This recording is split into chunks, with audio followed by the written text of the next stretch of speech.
2025 সালে যারা কুমিল্লা বোর্ড থেকে এইচএসসি পরীক্ষা দিয়েছিলে এবং বোর্ড চ্যালেঞ্জ করেছিলে তাদের ফলাফল কিভাবে দেখবে?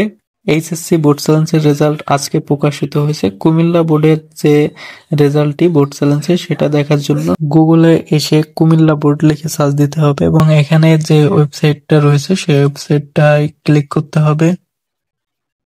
এরপর নিচের দিকে এখানে দেখতে পারবেন নোটিশ বোর্ডে পুনরীক্ষণ ফলাফল 2025, এটার উপর ক্লিক করতে হবে।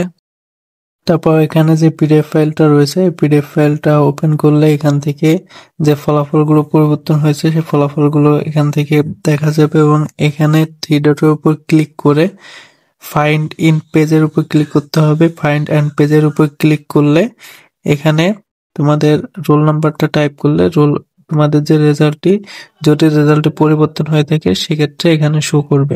এই ছিল আমাদের আজকের ভিডিওটি ভালো লাগলে অবশ্যই একটা লাইক দিবে এবং চ্যানেলটি সাবস্ক্রাইব করে রাখবে প্রতিদিন শিক্ষা সংক্রান্ত সকল আপডেট পাওয়ার জন্য।